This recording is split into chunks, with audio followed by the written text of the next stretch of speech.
Welcome to another episode of the Red Arrow Health and Wellness Podcast. I am your host, Marco, with my lovely co-host, Jessica! How's it going, Jessica? Going well. How are you, Marco? I'm doing great. Awesome. That might be a little bit too enthusiastic for how I'm actually feeling, but doing better than last week. It's going pretty well, though. This week, we got a fun topic to talk about. Yes. We're also going to update the Red Arrow Challenge. Yes. After our main feature. Yep. Kind of like we did last week. Mm-hmm. But first, what's new? We did kid meal again this past week. Woo! Kid meal. I know, it's exciting. It is. It means we don't have to cook as much and we get Exactly. less complaints. No complaining. And when there is complaints, it's not about what I cooked. Right. So kid number 1 made fresh guacamole. Ooh, it's like the old days of going to the restaurant where they do guacamole live, And tableside. Taught her exactly how to use the forks to mash it, and she decided to have an argument with me about why she couldn't just use the potato masher, and I had to tell her because that's not nearly as fun as the forks. It's not. Right. But she did like it, and her guacamole turned out perfect, so she did a great job. Kid number 2 he made turkey tacos. He's getting very into this doing things with ground turkey. Yeah, I think maybe because it's easy. All you have to do is Probably. cook it and mush it. I think working with ground beef is better, but not better, but easier. That's true. More It forgiving. is actually really good for kid number 2 because he's got to put his hands in the bowls and really work the meat to mix things The up ground in there. turkey's usually a little wetter, so like when we do turkey burgers, it's a little bit harder to hold them together and make the patties. And Right. ground beef tends to be easier to work with, but whatever. He likes the turkey. Yes. Pork with turkey. Mm-hmm. Kid number 3 made Spanish rice, and that's always a hit in this house. From scratch? No, from a box. Yeah, it worked. And a can of tomatoes. And kid number 4 made s'mores. Of course you did, because we also did our second edition of Outdoor Movie Night. Woohoo! Had some friends over, watched a movie out in the yard, on the side of the house. It was great. We broke out the old cult classic, Undercover Blues. Undercover Blues. This movie's great. It's got spies, it's got intrigue, it's... Got a really inept mugger. Yay, Stanley Tucci. And a baby. I'd say There's a baby in there. It's like a campy James Bond, but those were pretty campy for a while too. It's something we could show the kids and we could put on the side of the house without the neighbors complaining. Right. It was fun, and the weather was great. And on Sunday, we went fishing for Father's Day. It was really exciting because everybody caught one. Even you. Yeah, even me. It took a while, but I finally got one. It was a pretty good sized fish. But kid number 4 actually caught and reeled in her very own fish all by herself, which was really impressive because she was holding my fishing rod and it's like a lot bigger than she is. I was looking at the photos and I'm in the background grinning into ear because you cast your line out there. Yep. Then you handed your rod to her so you could go help one of the other kids with a hook or a snag or something. And she's there and she saw the bobber go down and started cranking away, and this rod is, 4 times as long as she is tall? Basically. So it's already comical. The thing's bending. I'm like, oh, is this fish going to pull her into the water? That would have been so funny. She reeled the thing in. Nice little bluegill. It was just her size. Yes, it was. Yeah, but she was Even if the pole wasn't. She was so proud of herself for the rest of the day. She ran up to us and said, guess what? I caught a fish all by myself. We called my parents for Father's Day, and she said, Pop, I caught a fishy. And he was ridiculously proud of her. So cute. And we were doing catch and release, and she did her own release. Sort of. I mean, we had to unattach it for her. Well, yes. Yes, we did hand it to her, and she tossed it back in like a champ. It was awesome. Also this week, we kept working on Kid 1's cross-country training. We moved from the routes and the paths near the house. Now she's really picking up stride. So I took her downtown to the routes we do near the high school that are right downtown by the beach, by the river, which is a big, exciting thing for her. And even though in some of them we were just going for shorter distances, but she's going faster. She's having more fun. She's like, this is actually interesting. There's stuff to see. So that was exciting for me too, because, all right, it's more excitement, more to see for me too. Mm-hmm. But she's really coming along, so I was really happy with that. And then there's hockey. So close. We're getting close. I can't believe it. Michigan still not allowed. We had a glimmer of hope. Judge shot down the order that was keeping all the gyms and fitness centers and hockey rinks closed. And then the governor appealed, and the appeal was upheld, and we can't play. But we were driving by the rink, and I popped in to talk to the rink owner and just see what was going on. And there's that smell of fresh ice, refrigerator. Not the smell of stinky hockey bags, because that's long since. Thank Yeah, that's goodness. long since aired out. It's Ew. just the smell, and people who are around ice rinks know if you ignore the smell of hockey players and fermenting hockey bags, there's the smell of the refrigerant. The ice has a smell, and missed the just the feeling. Kid one was loving it because we had just finished a run, so it was nice and cold in there. The new ice is in, it's painted, it's ready. The ice is aching for hockey players. We want to get out it. The rink management's been busy working on their COVID-19 adjustments, and as soon as there's the green light, we're going. And speaking of cold places, we had our first recorded podcast download from Canada. Canada, eh? Hey, yay, Canada! Thanks, Yay, guys. Canada! Thank you. It's Ontario, in fact.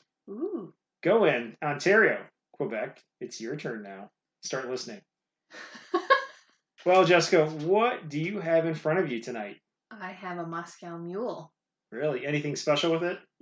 No, I mean, it's pretty much your standard Moscow Mule, except, let's see, I am trying a new ginger beer tonight, and it is the Zevia Mixer Ginger Beer. And it tastes pretty good. I mean, it tastes exactly like the other kind of ginger beer I was drinking. The Bartlett's? Yeah.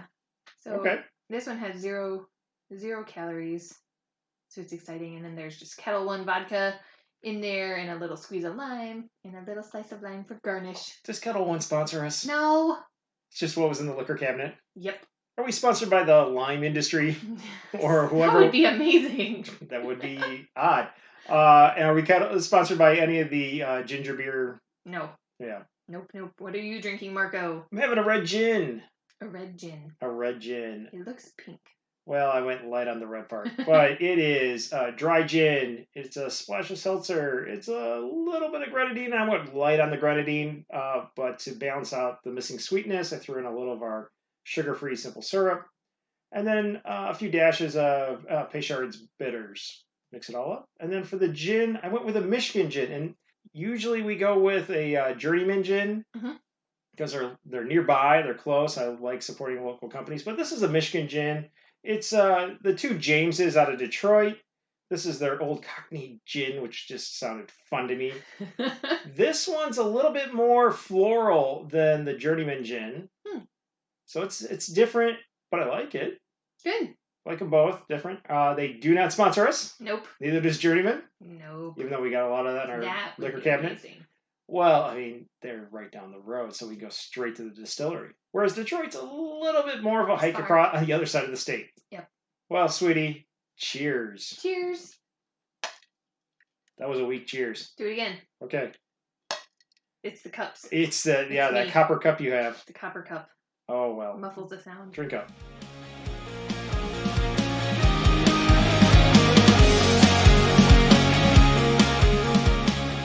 As we teased at the end of our last episode, this week for our main feature, it's a foodie episode. Yum yum. Jessica, let's do lunch. Let's do lunch. So these are low carb, easy lunch options. Yep. Easy with an asterisk, because some of them you might need to prep the night before and throw in the fridge. Yes. But they are low carb lunch options for people like us who like to eat low carb diet. We each have a list of 10 lunch items that are low carb. Plus, we have the bonus round, which is our hot dog challenge. So really 11 each. So you're about to get 22 recipes that are low carb. So Jessica, you are up first. What is your first recipe? An old standard, it's tuna salad. It's super easy. If you're having a very busy day, it'll take you 7 minutes to make it. And it's very good for you. So your ingredients are a can of tuna fish, 2 tablespoons of mayonnaise, and for this one, I put in some Dave's spicy pickles diced up.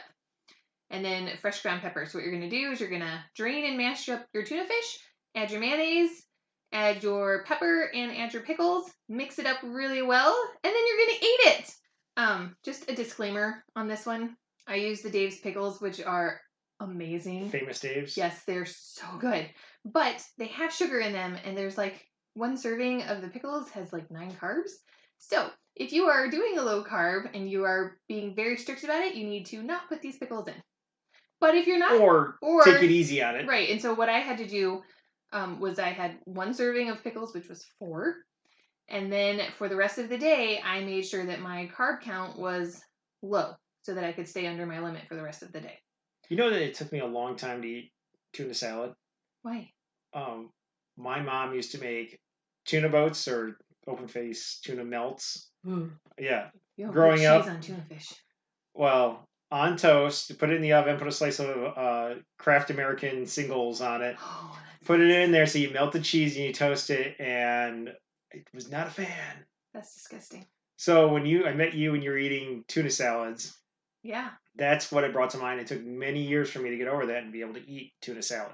Well, you still almost never eat it. I still almost never eat it, and I definitely don't put American cheese over it and melt it in the oven. Nor should you. That's an abomination. To each your own. There's might be people out there who like it, but I'll take a pass. Okay, so if you're watching your carbs, skip the pickles. If you're not watching your carbs, go nuts on the pickles because they're amazing in the tuna fish. Marco, what do you have? So for my list, I'm starting easy and I'm getting more involved. I think I kind of did this with some of our other foodie episodes. Probably. So my first one is kind of lame, but it is a protein bar and a cold coffee. For us, cold coffee can mean a coffee I made in the morning and the kids distract me or the phone started ringing for work or something and I finally found it around lunchtime. Or iced coffee that I already have in the fridge.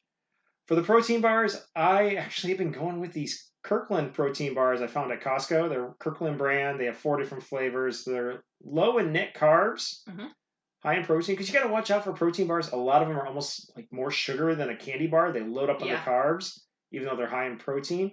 These balance out pretty well. They work well. They're not overly expensive. Kids love them too, so it's nice to buy something where it's not just special for me. We can all eat them. If you need to keto up this lunch, if you're doing that and you need more fat, you can put heavy cream in your iced coffee. You can put a little MCT oil in, although if it's an iced coffee, just expect it to congeal into globs because it's cold. Yeah, it does that with hot coffee too, though. So that's true. But that will put fat in there, or you can have your iced coffee black or with sugar-free sweetener, and then have a fat bomb on the side if you're looking for the extra fat. If you're not doing keto and you're not worried about the extra fat, your coffee, your protein bar, you're good to go. Power through in the afternoon. Jess, number 2? Number 2 is another really easy one. Chicken salad. You're not going to do like ham salad or something next and like steak salad? No, this will be the end of... Well, no, it won't, but no, we're not doing ham salad. The mayonnaise-based salads, egg salad. Yeah. All right, so chicken salad. This is super duper easy. It will also take you about 7 minutes unless you have to cook a chicken. Then it takes a little bit longer. You need 1 chicken breast, 2 tablespoons of mayonnaise, and pepper to taste. So you're going to have your cooked chicken breast, chop it up however you like. I like to do a combination of shredding and chopping just because it's fun. And then put it in a bowl, add your mayonnaise, add your pepper, mix it well, and eat it. Some variants. Eat it! Eat it! I like to put pickles in mine, obviously. Do we need to put a disclaimer out there that you're not pregnant? Maybe. Maybe. Sure people I know that's stereotypical, but, people are going to wonder and we're going to get comments. For sure not. Good Lord. No. 100% positive, not pregnant now. No, but pickles are really, really good in chicken salad. They are. Sometimes, not arguing. Sometimes I like to put red onion and celery in there. I never, ever, ever put raisins into my chicken salad because that is a culinary crime and it should be illegal. It's a culinary crime. That's the kind of a chicken salad I grew up with. We had apples and it had apples and raisins and occasionally walnuts in it. That's what I grew up with. I actually don't mind that one. Fruit of any kind does not mix with mayonnaise. It just doesn't. Well, does it make a difference that we didn't have mayonnaise in the house growing up? It was Miracle Whip. God. Oh, you're eating cheesy tuna fish and slime with raisins in it. Ick. All right. So that's the Not eating 8, past tense. So that... Or as the kids would say, eated. I eated it. Eated it. But no, not anymore. Not for a long, long time. Is that right? We don't buy that. I would, though, eat the chicken salad with the raisins and the apples and celery and walnuts in it because it was good. You know, when you just sit here silently shaking your head, doesn't translate well to an audio-only format. I've already said it's a culinary abomination. Moving on. What's your number 2? Chocolate protein shake. Awesome. So to make this, I go with a half cup of heavy cream, 1.5 to 2 cups of unsweetened almond milk, 2 to 3 teaspoons of Dutch processed ground cocoa, not like hot chocolate, but like what you use when you bake. 2 to 3 tablespoons of Swerve confectioner's sweetener. This is a sugar alternative, but basically it's confectioner's sugar. A protein powder or protein collagens. Watch out for the protein powders. A lot of them have carbs built in, especially if you get one that's also chocolate flavored, which is why we're going with the ground cocoa. The collagens usually are pretty neutral in flavor, so you can just throw them in to put in your protein. If you need more flavor, you can add a few drops of extracts. Mint, like spearmint, or you can do peppermint, maple, what have you. You're making a face at maple. I don't like maple. Sorry. Coffee extract.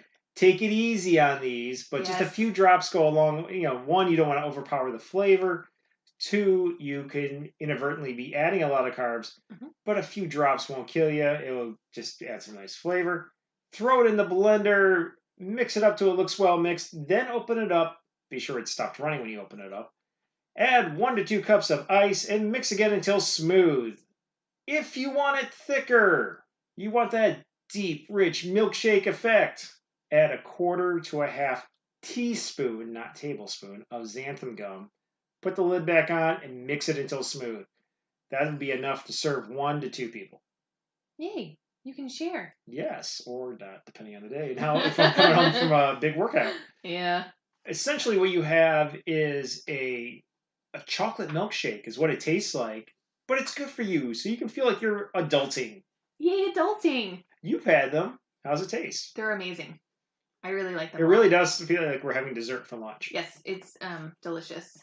And the kids always get really jealous. They're like, why do you get to have a chocolate milkshake for lunch and we don't? Because we're grown-ups. That's why. We ate our veggies as kids. Jessica, number 3 for you is what? Tomato soup with goat cheese. Ooh. Yes, this is very yummy.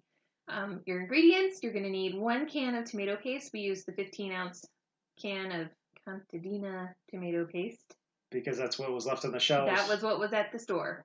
Well, and it's so weird what's wiped out at the stores, even this far into this whole COVID thing. Yeah, who knew tomato paste would be gone? Well, it's like 1 week, this section of the grocery store is wiped out. The next week, 1 aisle over is wiped out. And it's like, okay. Who's using all the tomato paste? Oh, no. Lots of spaghetti, I guess. 2 cloves of minced garlic. Which means, if you're like us, 4.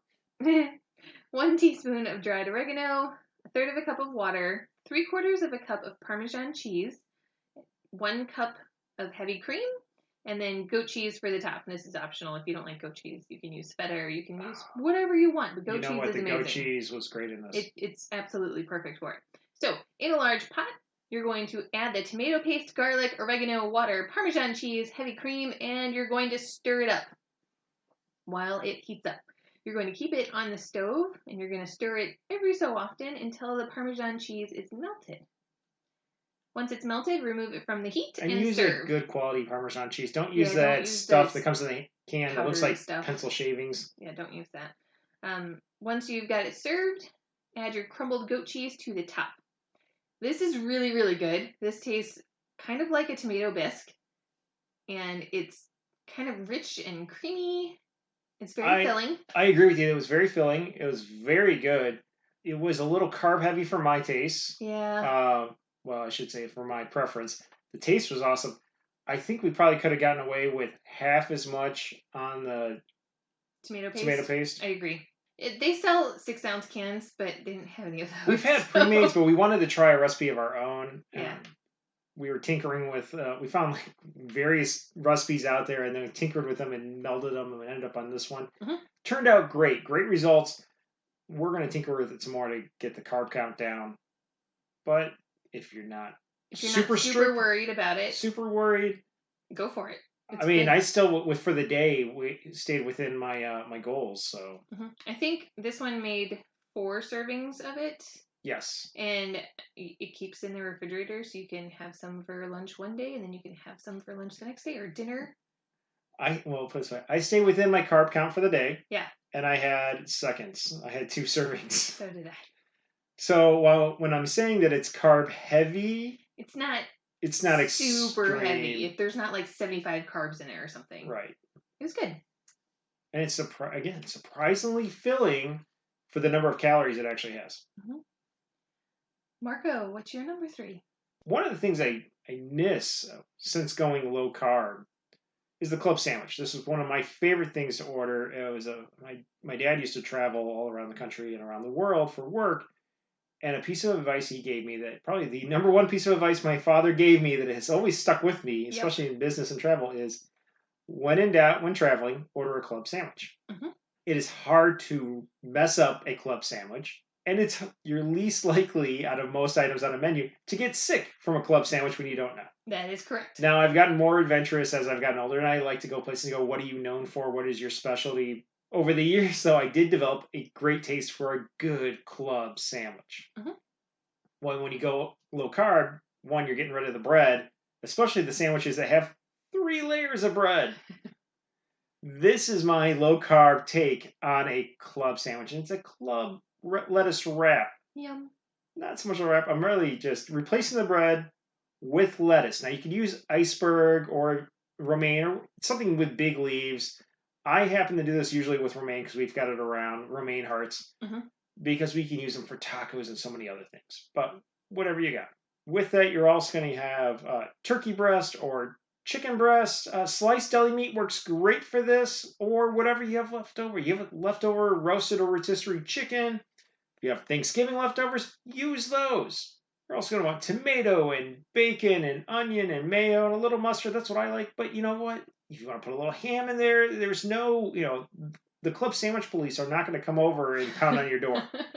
So I build this just like you would normally get a club sandwich. I like to put a layer of lettuce down. I'll put my little bit of mayo in. Then I put my chicken or turkey down, my onion, a little bit of mustard, another layer of lettuce. Then I'll put down my bacon, my tomato, and I'll top it with more lettuce. Put a big toothpick through it, ready to go. The lettuce gives you, especially if you got a nice cold piece of that romaine heart, gives you the crunch that you usually would get out of the toast. Now, am I telling you that lettuce tastes like toast? Absolutely not. At least you get the sound effects to stimulate yourself. The flavors are there, except for the bread. And then you've got the crunch and the auditory part. So it's as close to it as possible. And yes, I know they make low carb breads out there, but they tend to be expensive. And you have to special order them here. Around here, you got to special order them. Whereas every grocery store has romaine hearts. Yes. You just go, and they're inexpensive. Mm-hmm. And oddly enough, I have 4 kids. It is hard to justify specially ordering bread over the internet. Oddly enough, romaine hearts have been in stock every single week since we've been in quarantine. Yes. So that's been exciting. It's great for us. It is. Moving on to number 4, Jessica. Number 4 is chicken cutlets with pico on top. Your ingredients: boneless, skinless chicken breast strips, 1.5 tablespoons of butter, a half a clove of garlic that's minced. Half a clove? You mean like 3? You don't need a lot for this because it's a tiny lunch. So that's why I used half a clove of garlic. We're Italian. When they say 1, we mean like 4. Okay. Anyway. Some people don't love garlic. I'm not one of them. Ground Those pepper. people are vampires. Ground pepper to taste, a half a teaspoon of salt, so like a pinch, a teaspoon of extra virgin olive oil, cilantro to taste. I don't like a lot because I think it tastes like soap, but it is needed in this. Half of 1 small red onion that has been diced, and 1 vine-ripened tomato that's also been diced, and a squeeze of lime juice. So what you're going to do to make your pico is you're going to put your tomatoes, the red onion, cilantro, salt, a quarter of a minced garlic clove, squeeze of lime juice, and a teaspoon of extra virgin olive oil into a bowl, and you're going to mix it up really well. Make sure everything is coated. Then you're going to heat up your 1.5 tablespoons of butter in a pan on the stove over medium heat. And you'll add your remaining minced garlic to that pan too. Once your pan is hot and the garlic is golden, add the chicken cutlets. These are tiny and they'll cook very fast. I did about 1.5 minutes per side. They turned out perfectly. I arranged them on a plate. I topped them with the pico and then I ate it. And it's so yummy. And if you work somewhere that doesn't have a kitchen or you're not working from home, although a lot of us these days are working from home, can you make this the night before? You totally can. Yep, it's really good cold. I actually prefer it cold. Yep. Marco, what is your number 4? Sushi hand rolls. Getting fancy. If you've had a sushi class before and you've made sushi at home before and you've done rolls, you know that it's a little bit involved and it's all in making that perfect rice. Well, we're going low carb, so we're not making the rice, and we don't have to worry about the perfect tight roll because we're making hand rolls. And what is a hand roll? But really, it's taking the nori and rolling it up like a little ice cream cone. Yep. Very forgiving, very easy to do. So what you do here is you lay out your ingredients in one corner. You roll it up into a little cone, and you eat it. You don't have to cut it. Don't have to cut it. Easy enough. There's no rice, so it's less messy, and it also makes prep time much easier. The ingredients you could do, it's kind of like clean out the fridge, but you do need nori sheets for this. You're probably going to want to do it with fish, but you don't have to. I did it with smoked salmon, and I've also done this with smoked trout, but you could do it with tuna or shrimp or sardines or whatever else you got. Swordfish, monkfish, I don't know, whatever you're going to find. Kudos to you if you got monkfish in your fridge. You could do it with fake crab with a K, which is really pollock or cod. That's okay. Kid number 1 and kid number 4 love it. They do. I usually do it with smoked salmon or smoked trout. Other things you could do are lunch meats, salamis, turkey, whatnot. Kid 2 and kid 3 love doing sushi, what we call Italian sushi, with pepperonis and salamis, all sorts of different salamis or ham. But you could also use leftover chicken or turkey or steak or ribs or pork chops or whatever. You're also going to put in some veggies. Cucumber sliced lengthwise, so they're like long strips. Avocado, shredded carrots, shredded radishes. The radishes give you that natural peppery flavor. And then for condiments, you can get wasabi paste if you got that, or a low carb soy sauce or coconut aminos. Coconut aminos are so good. Sriracha, or even make your own sriracha mayo, which is highly technical, Jessica. It's super technical. Yeah, you put some mayo in a little dish, you throw in some sriracha, and you mix it up. See, that was so hard. Rule of thumb is 1 tablespoon of mayo, 1 teaspoon of sriracha, and from there, adjust accordingly. Yeah. You can also put, if you're a fan of the Philadelphia roll, put in a little cream cheese. But anyway, lay down your ingredients for then your main protein, in my case, smoked salmon or smoked trout. Put down your veggies. For me, it was cucumber and avocado. Put whatever else you want to do. This last week, I actually did put in a little cream cheese. And then roll it up, and you're set to go. And I had it with sriracha mayo. So yummy. So yummy. But these are fun. Kid 2 likes to make these. Yeah, he's not fond of the fish, but he likes to make these. He likes to roll things up. It's fun. This also makes for a great kid meal. Definitely. It's fun for everyone. And you won't be picking up rice off the floor or all over the table asking yourself, why did I do this? Moving on to number 5. Number 5 is for me, it's hard-boiled eggs with avocado or guacamole. Your ingredients are 3 large hard-boiled eggs, everything but the bagel seasoning, and a tablespoon of... What is everything but the bagel seasoning, by the way? Oh my gosh. Don't just say everything but the bagel. It's the greatest thing ever. You get it from Trader Joe's. It's the only place I've seen it. And it has a mixture of everything that you find on different flavors of bagels. So there's sesame seeds in there, there's onion flakes in there, there's garlic, there's pepper, I'm sure there's other stuff in there. What else is in there? Poppy seeds? Are there? Maybe. Probably. I don't know. They have all kinds of things in there, and it's wonderfully delicious. It's great to just sprinkle it on top of things, which is what I'm going to do with it.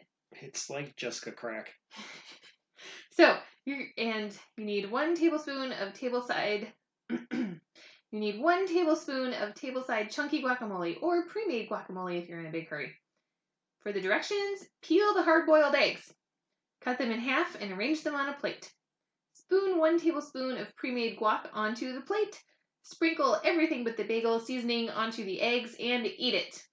This is a super fast recipe that you can make ahead and grab it and go if you're running out the door one morning. Prep it at night and everything is done. If you have more time, make your own guacamole. It's much better if it's fresh. And you get to control exactly what's in there, which is always nice. If you're like me, sprinkle a little hot sauce on the top too. Yep. What's up for number 5 for you? Antipasta salad, which used to be one of my favorite things to order when we went out as a family growing up.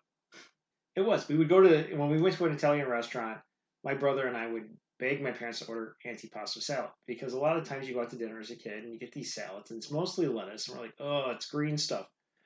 But all of a sudden we learned that there was this salad and it's olives and pickles and peppers and all kinds of meats and cheeses. And it was like all the things we loved and none of the lettuce. So this is my ode to antipasta salad. It is also known around our house as the clean out the fridge salad. Yep, that sounds about right. You're going to chop up all your ingredients into a small dice or, relatively small, bite-sized dice. Mix it up and enjoy. It's really that simple. Suggested ingredients would be salami, ham, turkey, pepperoni, red onion, bell pepper, pepperoncini, olives, green, black, whatever, both of them, Kalamata, you name it. Little cherry tomatoes or slices of tomatoes, and then cheeses, provolone, mozzarella, cheddar, whatever you've got. You don't need all these things. Don't go out and spend a fortune on this. What's left over? You got a few slices left of turkey, lunch meat. You got a few slices left of Genoa salami. You got a few pepperonis left from pizza night. Slice them up, throw them in this thing. Mm-hmm. When you're done, you can toss it with a little olive oil if you like. I mean, a little. You don't need much to coat this. And for this, because you're not cooking or doing anything with it, you want a nice extra virgin olive oil. Yep. But I'm talking like half a teaspoon to start with. Yeah, you don't need a lot. You don't need to start super oily. Start easy. You can always add more. You can't remove it later. No. You could put a little salt and pepper on it, but I don't think it needs it because depending on what you're putting in, most of that's already going to be pretty flavorful, especially if you're going with the cured meats. They're already salty enough. Mm-hmm. You don't need to add more. I agree. If you really want to get fancy, break out the fresh Italian herbs, your basil, your oregano. You could even use some dried on top. But if you're going to do that, sprinkle it into your hand and then rub your palms together to kind of release what little oil is left in the stuff you buy from the store. Yeah. Put it on top. If you get really fancy, take a little sprig of basil and put it on top just to make your coworkers jealous. And enjoy. Travels well, great for picnics as much as having lunch at the office. I will say when I have this, kid 2 especially, but even kid 3, so the boys, very jealous of it. Kid 4, very inquisitive, pokes around, wants to steal some stuff, put some olives on her fingers. So funny. Kid 1 is more like you going, that's too many different types of food touching each other. It is. If you're going to try this with your children, you might get a mixed bag of results to reflect the mixed bag of ingredients that are in the bowl. But moving on, Jessica, number 6 for you is what? Turkey and cheese wraps with cucumber slices. So this is really fast and super simple. Your ingredients are 2 slices of turkey lunch meat. I use the healthy ones, oven roasted turkey slices from our local deli. 2 slices of Colby Jack cheese, same thing. Whoa. Talk about making us sound like all hoity-toity and city-like. Our local deli counter at the supermarket. Leave it alone. I wish we had an actual deli. That would be amazing. That would be amazing. I don't think we have one of those here. Not here. 2 slices of Colby Jack cheese, also from the deli. I use the Dietz and Watson kind. A cucumber. Because they have the contract with the supermarket. With my cucumber, I use 2.3 ounces. I think it turned out to be like 7 cucumber slices for me. It just depends on how thickly you cut your cucumber. And everything but the bagel seasoning. Of course. So Jessica Crack. You're going to take a slice of turkey and put it on the plate. Take a slice of cheese and put it on top of the turkey. Roll the 2 of them up together. Secure it with a toothpick. Slice up your cucumber. Put it on the plate and sprinkle everything with the bagel on top of the cucumbers. Then you're gonna do that again with the other 2 pieces of turkey and cheese, and then you're going to eat it. By the way, I'm totally creating the hashtag Jessica Crack on Instagram if that doesn't Great. already exist. That's super. This doesn't look like a lot of food. I thought I was going to be hungry like an hour after I ate it, but I was actually full until dinner time, and that was amazing. If you need extra fat in your lunch, add some avocado slices. It's good. It's nice and creamy. Cool. And, yeah. And you can put everything but the bagel on the avocado slices as well. Of course you can. Mm-hmm. What do you have? Have you tried that on ice cream yet? Ew, no. It's Just onions and salt. I don't know. Dolly Madison loved oyster egg flavored ice cream, so yeah, and she's dead now. that's true. For quite a while. What's your number 6, Marco? Meatball subs. Ooh. If you love a great meatball sub, you know part of it is the bread. That nice French loaf that's crunchy on the outside, soft on the inside, soaks up the sauce. But you also know the bread is full of carbs, and a lot of the bread, marinaras that they use are also carb heavy. So this is my low carb alternative. You gotta watch out eating this for lunch if you're at work so you don't drop marinara all over your lap or the front of your shirt. It'd be embarrassing. It would be, it happens, but if you can eat with a little skill and also lean forward, especially... Why are you looking at me like that? I don't do know. this. If you know how to eat an Italian beef sandwich and you assume the position, which is you spread your legs a little bit, you lean forward over the counter, and you eat over your plate because it's going to drip. It's hilarious. Same thing for a meatball sub. Look, I grew up in the Midwest, not far from Chicago. I know how to eat an Italian beef. Congrats. We'll save a low-carb Italian beef recipe for another time. But my meatball recipe, so start out with pre-made or leftover meatballs. You can make your own. You can do turkey or beef or pork or a combination therein. But there's also a lot of pre-made ones out there. We did this week and we used a store-bought chicken meatballs. Yep. Find a marinara sauce. You can make your own. Time-consuming, especially when you have 4 kids and work to do. But we use store-bought marinara and just watch the carb content. Some are higher than others. Also keep an eye on the sodium content. Some of these are just insanely high in sodium. Yeah. You're also not going to use very much. We're not going to cook the meatballs in the marinara. You're going to heat them up. If you have pre-made ones, you can get away with just microwaving them. A lot of times you can get away with just eating them cold. Or you can throw them in a pan and just quickly saute them just to really bring them up to temperature. The marinara, you're only going to use about a tablespoon, honestly. Yeah. For 3 or 4 meatballs, and just drizzle it across the top. That helps keep your carb count down, but still getting that flavor of the marinara. Then you're going to put some cheese with it. I suggest provolone or mozzarella. Now you can sprinkle on shredded. You can use fresh. We happen to have smoked provolone slices in the fridge from the deli counter. So I just kind of tore that into shreds and in large chunks and threw it in. If you want to have it with peppers and like bell peppers and onions, you can, or pepperoncinis. If you want some black olives, you can throw that with it and just add some other flavor. But you're going to put this all on a bed of romaine hearts, and it really becomes like a meatball boat. Not so much a sub anymore. Now we've got more of a surface vessel.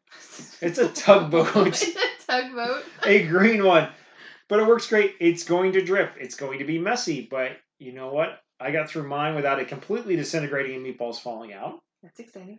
I did use 4 pieces of the romaine hearts, and I stacked them and interlocked them. Now, that's just the nerdy engineer in me putting this together so it doesn't fall apart. Maybe I have a future in food engineering. Maybe architecturally. Yeah. Making sure things don't fall over. But it was great. It scratched the edge dough. Again, yes, they make low-carb breads out there.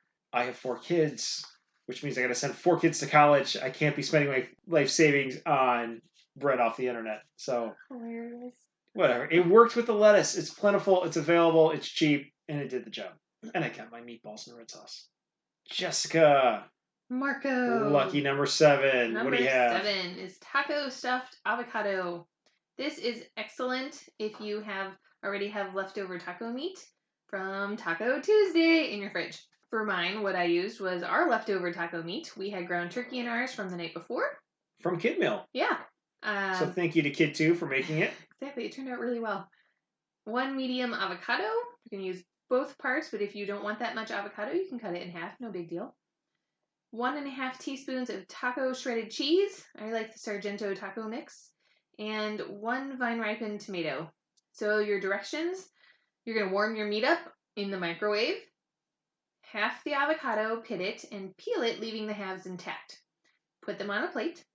Spoon some taco meat into the hole of the avocado. Is it a hole? Is it a pit? What is the dent called? Crevice? Crater. The crater. It's the avocado Divot? crater. The cup. Okay. So you're Treat your avocado like it's a cup. Almost like a bread bowl, only avocado and green. You're gonna put your taco meat in there, and then you're going to top it with the cheese and the tomatoes, and then you're gonna eat it, and it's super yummy. If you want, you can sprinkle a little bit of salt on the avocado to bring out the flavor. I thought you were going to say everything but the bagel. No, not everything but the bagel. I don't think it goes well with tacos. Although I didn't try it, so maybe it does. What do you have for number 7, Marco? So when I was a little kid, one of my favorite lunches my mom would pack for me. Oh my god, you took it to school? No! Oh. Just hear me out. One of my favorite lunches were these salami roll-ups she would do, because we didn't get salami often. It was growing up, they're like, it's a fatty meat, you can't have it much.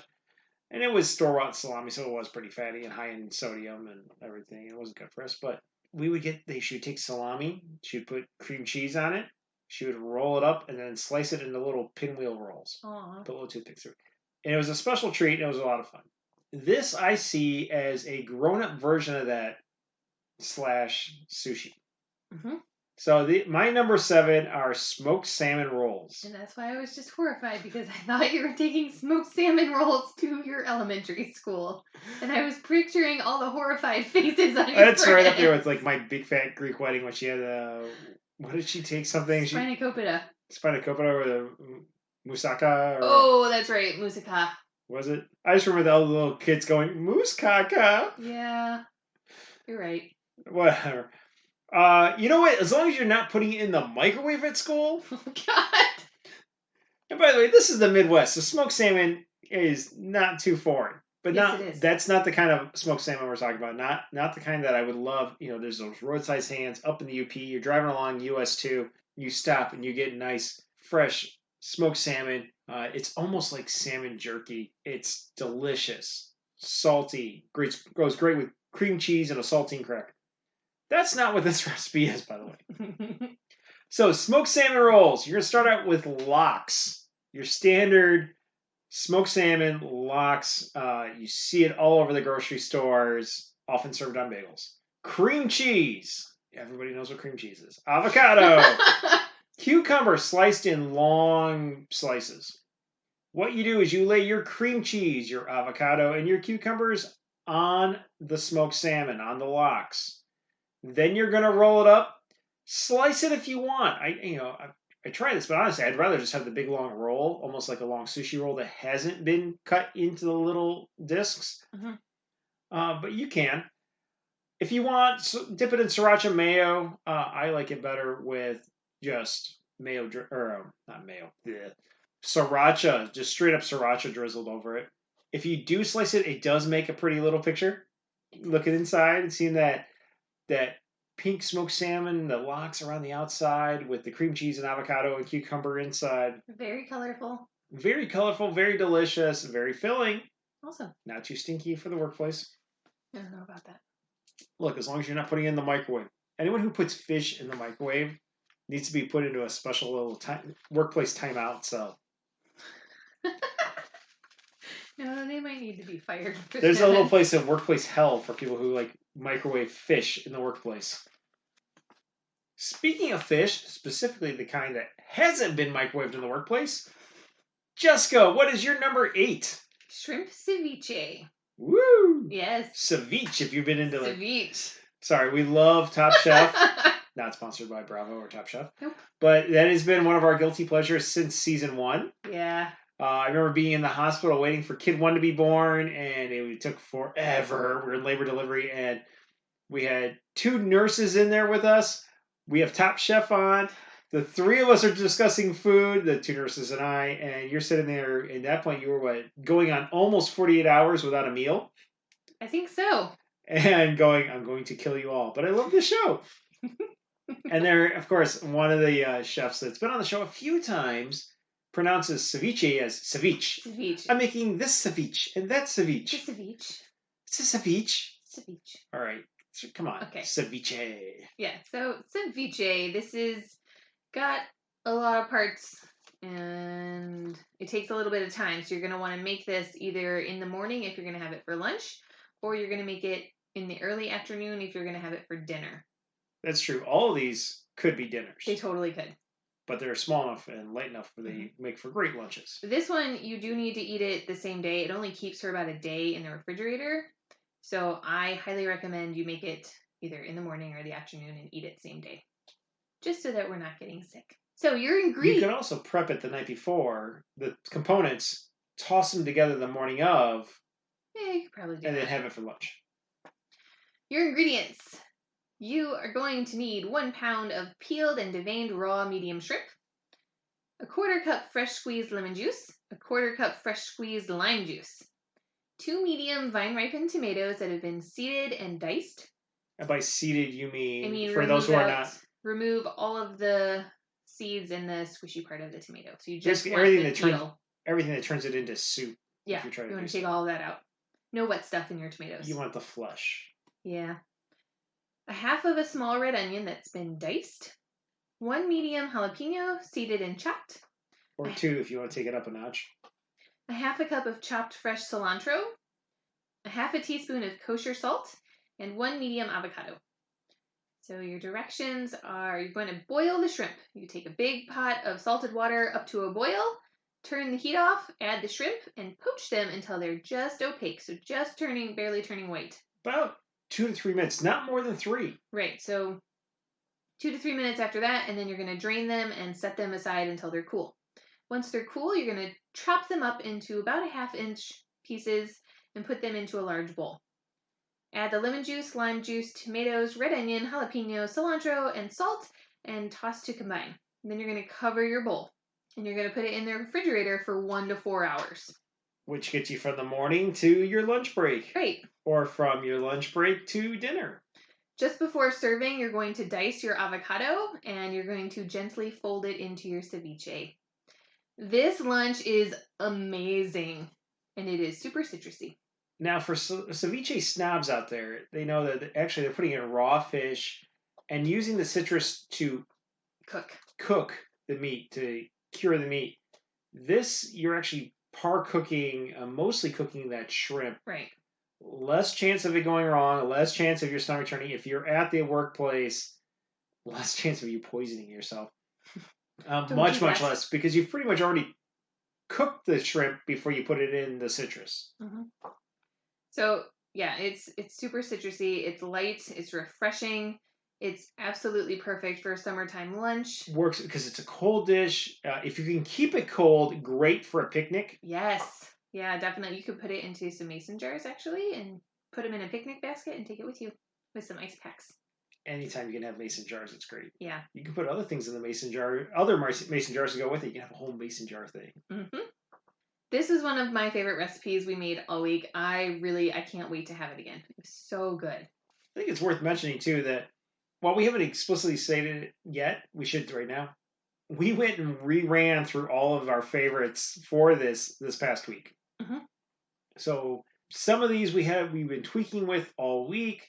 Some were our go-to favorites that we brought back this week just to make sure. Yeah. And to rewrite it, make sure we had all our proportions correct. And run them past the kids. Some we want to put new spins on. Mm-hmm. Some were out of favorite cookbooks. We're like, we're going to tweak this to make it our own. How are we going to do it? So let's put it in there. Let's put a spin on it. Yep. So we did that. Yeah. We've tested them out all week. And if you follow our Instagram, photos of all of these are up on there. You're making a face. This is not going to actually get this podcast isn't going to post it for a few days. I don't want to do that tonight. No, we're not going to do it tonight, but it will be up when this podcast posts. Right. On Sunday. On Sunday. Because we post our podcasts on Sunday mornings. Yes, we do. Marco, was your number 8 a favorite of yours as well? Yes, it was. And it actually, it was a new spin on something we do quite often because we have pizza night. Every week. If not every week, it's definitely every other week, but Yeah. it's almost every week because the kids love pizza. And trying to do a low carb spin on that. At first, when I went low carb, it was like I had to do something else. It was painful because who doesn't love pizza? Everybody loves pizza. Pizza's amazing. Has all the food groups in it. And then there was the week that I actually tried one of those like doing basket weaving out of bacon strips. That was disgusting. That did not go well. That was a crust made out of bacon. It was awful. That was so disgusting. For a while, I got into using those cheese folio. It's like a lactose-free cheese. And I still love working with those and doing a lot of things. Usually the Parmesan, but I've done other flavors. And I've also done ones where I take a portobello cap, scrape out the gills, roast it, and then throw in a little bit of marinara, my cheese, my toppings. But this week I tried something new.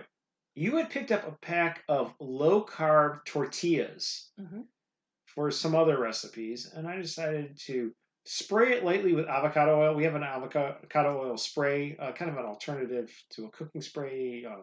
Think of it as an alternative to Pam, since everyone works with Pam. Not to pick on the people from Pam. And then I put it in a cast iron skillet just to crisp it up on both sides. And it's great. Like halfway through, it starts puffing up like a balloon. It's fine. Not all the way till it's burned, but till it's a little bit semi-rigid. Then you pull it out of the pan, turn the heat off. I put on marinara, just 1 to 2 tablespoons. I topped it. In this case, this week, usually I go very veggie with my pizzas, but this one, you and the boys were doing meat-heavy stuff, and it just looked good. So I put Italian sausage on and pepperoni on, put on some shredded mozzarella, and then popped it in the oven. Now, the kids were making pizza, and they had pre-made crust this week because kid number 1 was exhausted. She's usually our pizza crust or pizza dough maker. She didn't have time to make pizza dough from scratch, so we just picked up some pre-made crust. They cooked at 420. So I popped it in the oven at 420 for 3 to 5 minutes. I did one today for lunch, and I threw on the broiler, made my pizza, and popped it in for about 2.5 minutes. So 2 to 3 minutes under the broiler. All you really want to do is melt the cheese because your toppings should be already cooked, and if they're not, cook them up on the top of the stove. Your crust you don't want to burn the thing. Really, all you're doing is melting the cheese, making it ooey gooey, get a little bit golden brown, and then get it out of there. To keep it from sticking, I did put it on just a cookie sheet, but to keep it from sticking, I put it on a piece of parchment paper. It comes out fast. Put it on the plate. Run the pizza cutter through it, and good to go. Makes a nice, easy lunch. If you love thin crust, especially a crunchy thin crust, this is perfect for you. If you're a deep dish fan, we're going to have a different recipe for you on another night. Okay, so I am the deep dish fan. And I had this, and I thought it was freaking amazing because it actually tastes like a pizza. It does taste like pizza. I didn't even care that. Whereas my cheese folio ones do not taste like a pizza. This one actually finally tastes like a pizza. Yeah, I'm so happy that we found those tortillas have the bread flavor, but are still low in net carbs. So I was pretty happy. I would hype the brand, but they don't sponsor us, so whatever. I'm assuming there's other tortilla companies that make low carb tortillas. So look around, find them. Search online. We know that at least one company makes them, and they're in our local grocery department. They cost the same as the normal tortillas. That was the best part. That was the best part because I didn't want to go to the grocery store, and I looked online to see how much they were charging, and they wanted like $16 for a package of 8 of them, and I was like, no, I'm not spending $2 a tortilla. Right, that's silly. And those weren't even burrito-sized ones. Those were little street taco-sized ones that they wanted that much for. These are standard taco-sized tortillas. It's great. Like the larger taco size, the fajita size, not the full-blown wrap-up burrito size. Although they have those too. I saw those. So I'm excited to experiment a little bit more with these tortillas, which is great because I'm sure we're doing more foodie episodes down the road. Positive. Not next week because we like to mix up the topics. But that was my number 8, the low-carb pizza. Jessica, number 9 for you. Chicken enchiladas. Woo! Sorry, chicken and cheese enchiladas. Have you ever had an enchilada without cheese? No, but just in case, I've specified that there's cheese on it and in it. All right, so this is just a little disclaimer for this. This works for lunch if you have leftovers from dinner the night before. Or if you're making it on a weekend when you have time to cook and be in the kitchen. We got time on your hands. Do not try and make this for lunch during the work week. You will wind up very hangry and you'll be too upset to finish it because this is a pretty long recipe. But it did make for a great dinner. Oh, yeah. Which we did this week. We actually did it for a dinner. Mm-hmm. Kid 3 had seconds. He had seconds, and actually by the second bite that he had of his first round of it, he screamed, "We need to have this again next week for dinner!" Well, not only did he have seconds, he finished off Kid 4's because she was full and she was done and she left the table. And he's like, "I'll eat it." It's like, dude, you've already had 2 of these, but okay. I don't know. And by the way, that kid has got, there's the expression, he has a hollow leg. I think both legs are hollow and his arms because he eats nonstop and he's still tiny. He's so tiny. Okay, so your ingredients. You're going to need the low-carb tortillas, 1 pound of chicken breasts, 4 cups of chicken stock or chicken bone broth, 1 tablespoon of homemade taco seasoning, 1 jalapeno that's been seeded and sliced. You want them to be the little round slices. What would be in homemade taco seasoning? I'm going to get to that in a minute. Oh, okay, sorry. 8 ounces. Of the story here. Don't get ahead of the story. 8 ounces of cream cheese, pepper, shredded taco cheese. Again, I like the Sargento kind. 1/2 cup of diced yellow onion. 8 tablespoons of double roasted tomato salsa by Frontera. We're not sponsored by Frontera. We're close to Chicago. And you know what's nearby Frontera? Yes, I do. One of our favorite tiki bars ever. So good there. Yeah. 3 Dots on the Dash in Chicago. If you're ever in Chicago, go. Amazing. They also don't sponsor us, but we do. When we're in Chicago, we like to swing by because we like tiki drinks. And the atmosphere alone It's is fun. totally worth it. Anyways, 2 vine-ripened tomatoes that have been diced and 1 stalk of green onion that's been sliced. So you're going to mix up your low-carb taco seasoning, and you're going to need 1 tablespoon of chili powder, 1/4 teaspoon of garlic powder, 1/4 teaspoon of onion powder, 1/4 teaspoon of crushed red pepper flakes, 1/4 teaspoon of dried oregano, 1/2 teaspoon of smoked paprika, 1.5 teaspoons of ground cumin, 1 teaspoon of salt, 1 teaspoon of black pepper. You're going to take. And worth mentioning, this is just a launching point. If you like some of these things, add more. If you don't like something, add less or none. Yep. Tweak it, whatever. All right, so you're going to combine all of those seasonings into a small bowl, and you're going to mix it really, really well. Then you're going to transfer that mixture into a container with a lid. So I have a tiny mason jar. It goes in there. Because you're going to have way more than you need for this one dish, and you'll want to save it, because that's a whole lot of spices you've got there.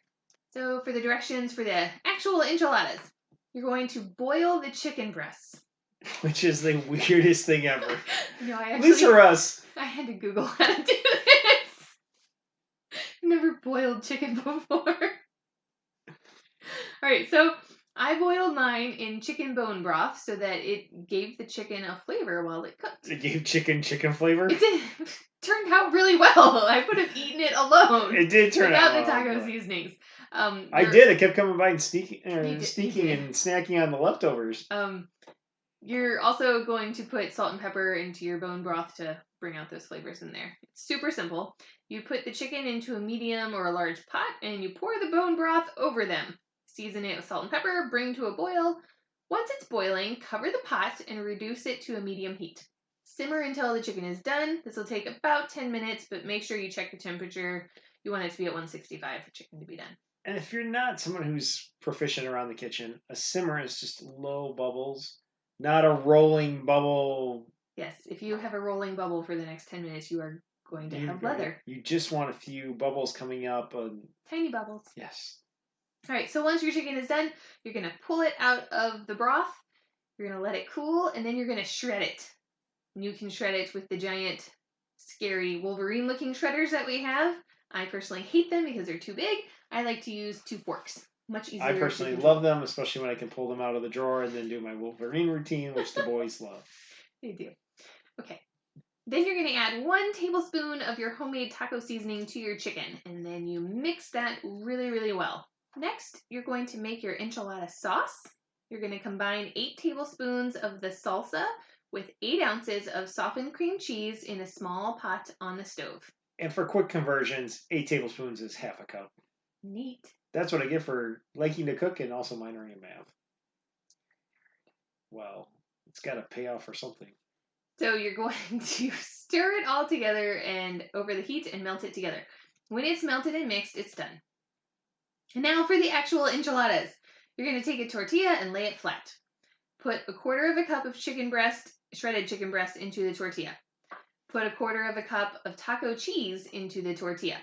Fold it up like a little cute package and put it inside of a greased baking dish. Aww. I think I sprayed mine with Pam. Whatever. You can use whatever you fancy. Lube it up. All right, so you're going to make as many of these as you can fit into the dish. We made 11 before I ran out of room. Put 1 tablespoon... Ran out of room in the dish? In the dish. We had lots of leftover chicken, actually. So, yeah, well, not after I finished snacking on it. No, there was still some, which was good because I made chicken salad out of it. So, you're going to put 1 tablespoon of the cream cheese salsa mixture on top of each little enchilada package. And you'll add 1 teaspoon of jalapenos on top of each little packet. And another quarter of a cup of taco cheese on top of each enchilada. Your oven should be heated to 350 degrees. And you're going to bake these for 20 minutes. And then you're going to put them under the broiler, under a high broil, for 3 minutes. And then they're done. They'll be perfect. You'll pull them out. You'll put them on a plate.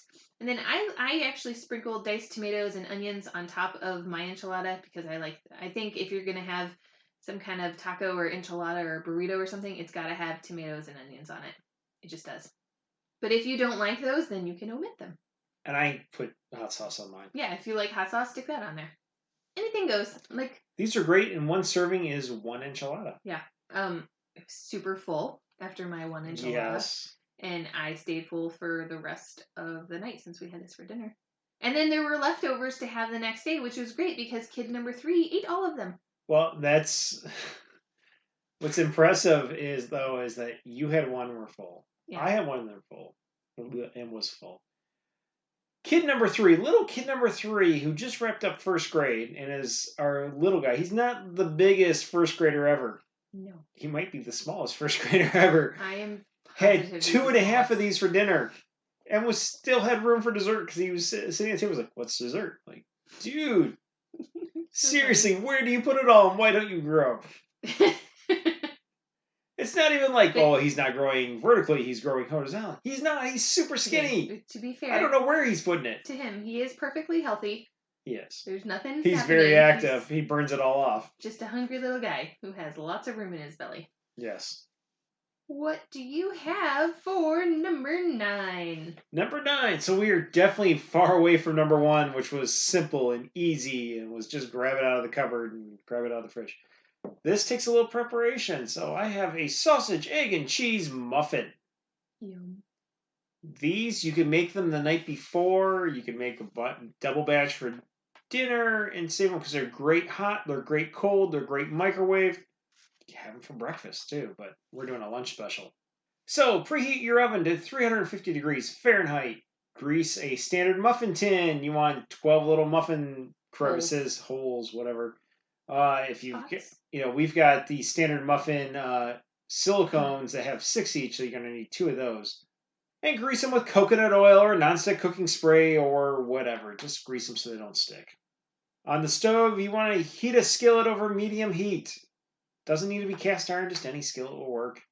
Add a tablespoon of butter and swirl around to coat it. And you want to just kind of see that shine all over. This is, again, to make sure things don't stick. It's kind of like the engineer in me. You're laying down a layer, a nonstick layer, a lubricant.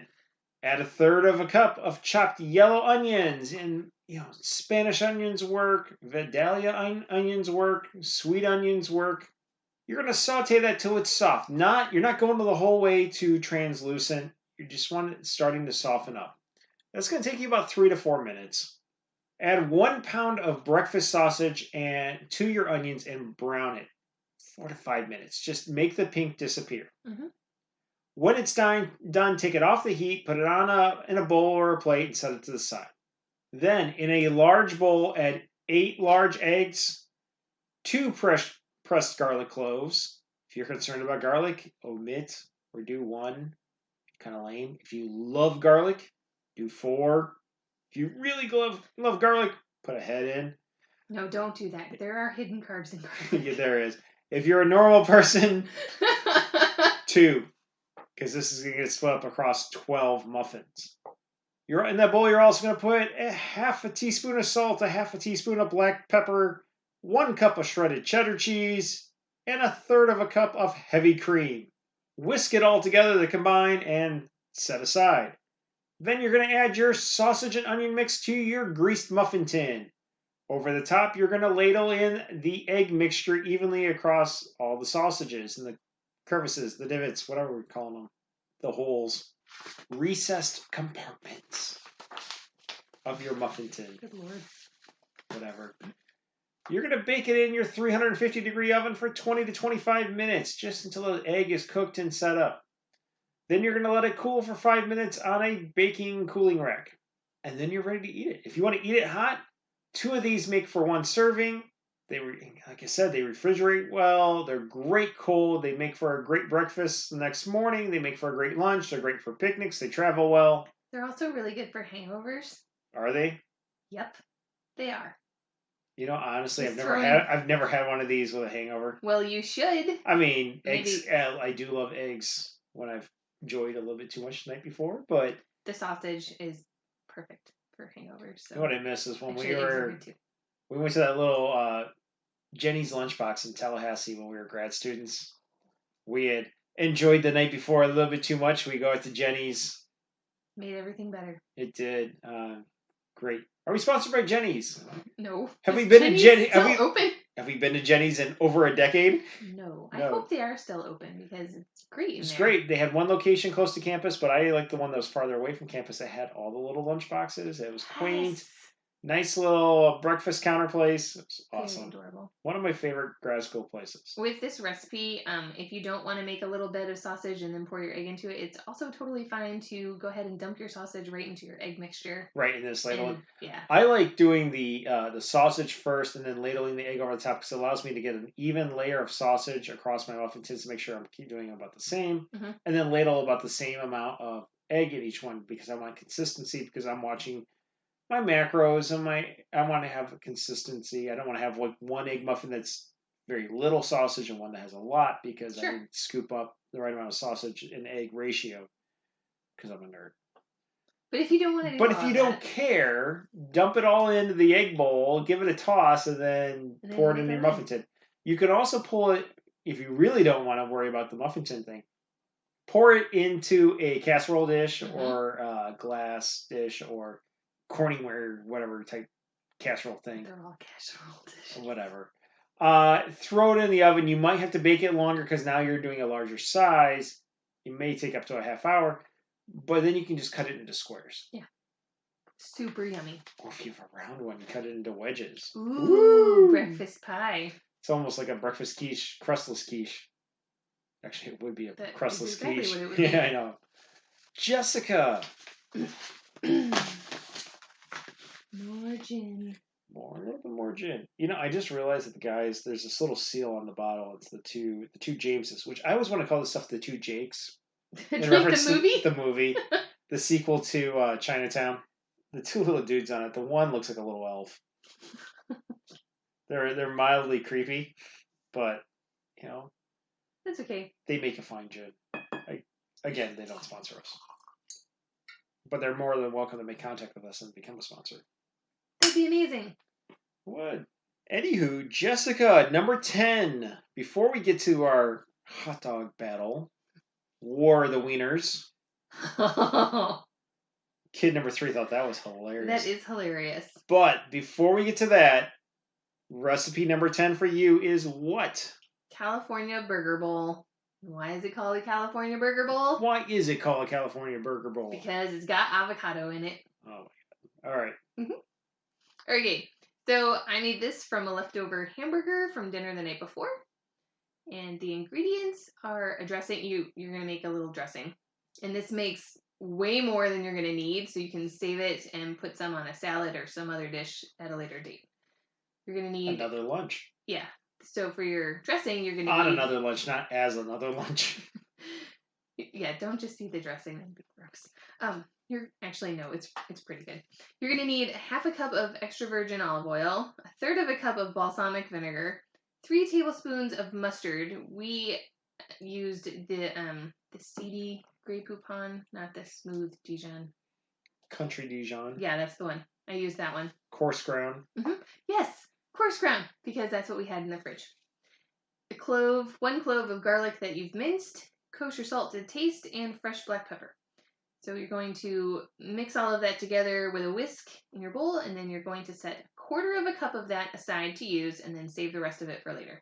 For the rest of this, you need a bowl, a leftover hamburger patty, a half of a mini head of the artisan romaine lettuce. So artisan, or the romaine hearts. Yeah, it's whatever kind of lettuce The you brand have we've been totally using, fine. they call them artisan, but it's just romaine hearts. A few slices of red onion, 1 avocado that you've cut into chunks, and 1 vine-ripened tomato. So after you make your dressing, you're going to take your bowl, and then you're going to put the lettuce into the bottom and make a little lettuce bed. Next, you're going to add the tomatoes, and then your hamburger patty, and then you're going to sprinkle your avocado chunks all around the burger in the bowl, and then you're going to arrange the red onion slices on top of the burger and drizzle the sauce on top, and then eat it. And it's really, really good, and it's extremely filling, and it is a much better way to use a leftover hamburger versus just eating it plain. Yes. By far. Way better. Very filling. Well, and it was visually stimulating. Like, all the kids were drawn to it. Yeah. It has all the colors. It was colorful. It was, yeah. They're all like, what do you have? Like, where's my leftover hamburger to make that? Not the PB&J that you're having, kid number 4, that you requested. Actually, she didn't have jelly on it. She just had peanut butter. She doesn't eat jelly. No, with a banana on the side. She's getting close to having an Elvis sandwich with the... What's an Elvis sandwich? Peanut butter and bananas on toast. Why is that an Elvis sandwich? Because Elvis liked that. Really? Supposedly. That's the legend. That's gross. Yeah. That, or was the peanut butter and pickles. My brother used to love peanut butter and pickles on toast. Nope. By the way, not low carb. But he did like it. It's my brother. Okay. And moving on to your number 10, Marco. What do you have? Something that my brother wouldn't eat. Stuffed peppers. This is a great one if you are working from home, but also if you've got to go to the office, you're going on a picnic. These refrigerate well. They're great hot. They're great cold. They're great as an appetizer. They're great as a meal. So you're going to preheat the oven to 425. In a small bowl, you're going to mix together 1 teaspoon of minced garlic, 2 teaspoons of fresh basil, a pinch of salt and pepper, 3/4 of a cup of goat cheese. And in our case, we had goat cheese in the house because we were using tomato soup. Or maybe it's because it was in the house because we were making these peppers and you used it in the tomato soup. I think we made the tomato soup first. Wow. At any rate, if you're looking to multitask with the ingredients and not, go out and buy a bunch of ingredients you only use for one recipe and you have all the leftovers, look, make these another night. You're going to want your goat cheese it's easier to use it at room temperature. You're going to want it at room temperature, but you know what? If it comes right out of the fridge, it works great too. You're going to need 12 peppers, and I don't mean like 12 giant bell peppers. You're going to want, the best ones are sweet cherry peppers. These look like a large jalapeno. They're multicolored like a bell pepper. They are similar to a bell pepper. They taste like a bell pepper, but they're smaller. They're about the same size or slightly larger than a jalapeno. If you want something a little bit spicier, use a jalapeno, especially a big jalapeno. Whichever you choose, cut it in half.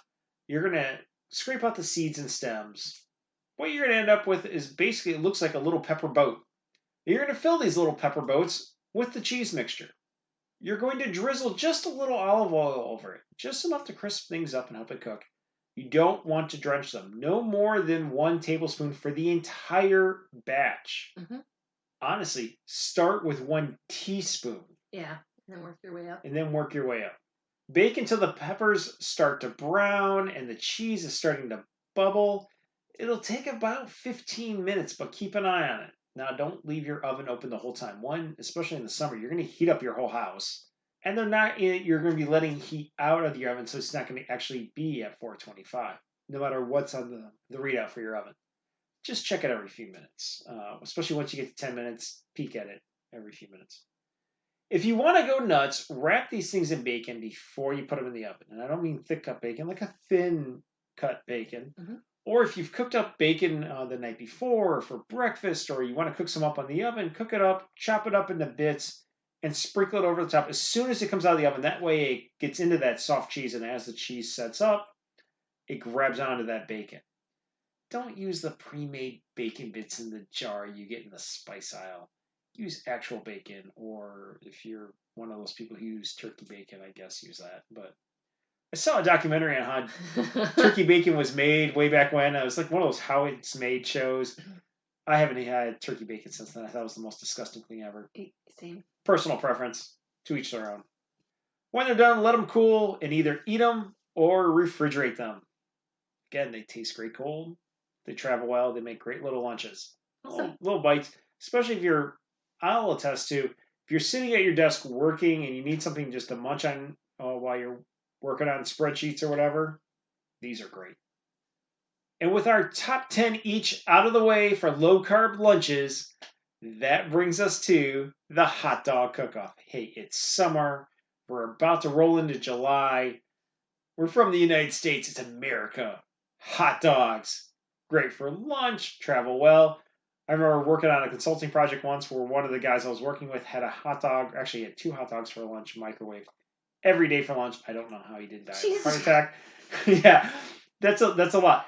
I'm all about, I love a great hot dog, but all things in moderation, buddy. This was every day for a year and a half. This guy had 2 hot dogs for lunch every day. It's impressive.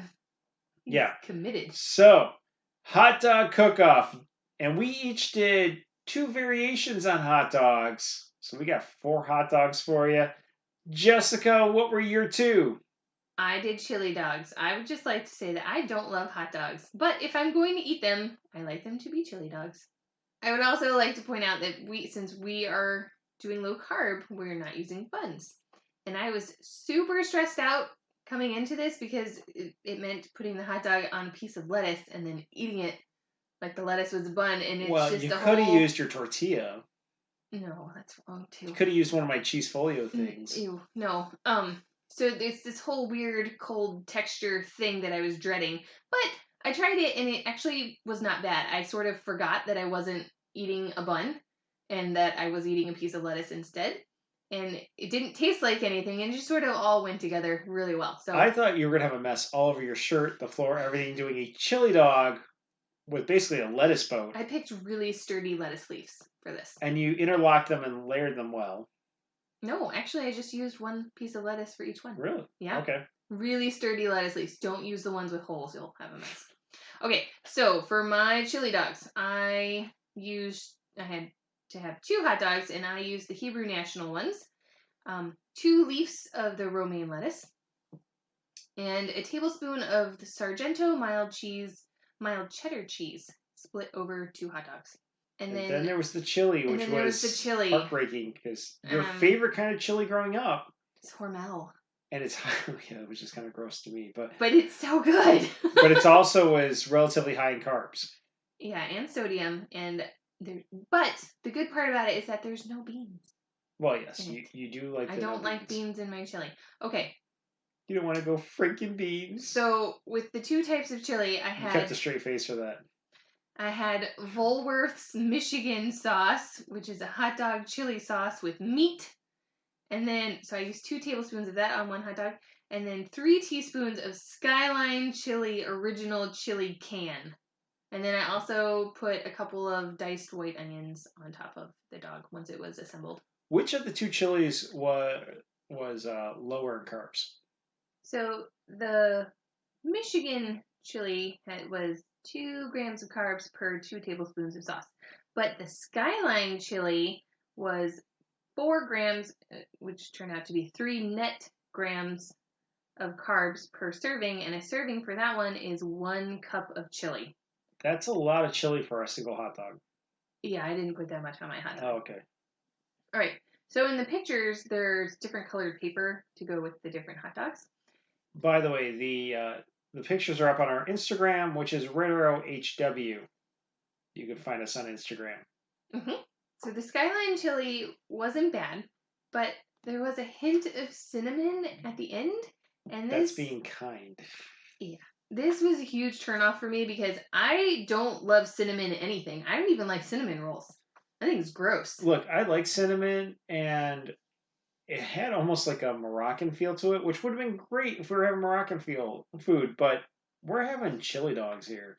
But I will say when it was put on the actual hot dog, the cinnamon flavor sort of blended in and it wasn't as noticeable. That is true, So especially that when was good. you had raw white onions with it and the cheddar on top. Yeah. It helped.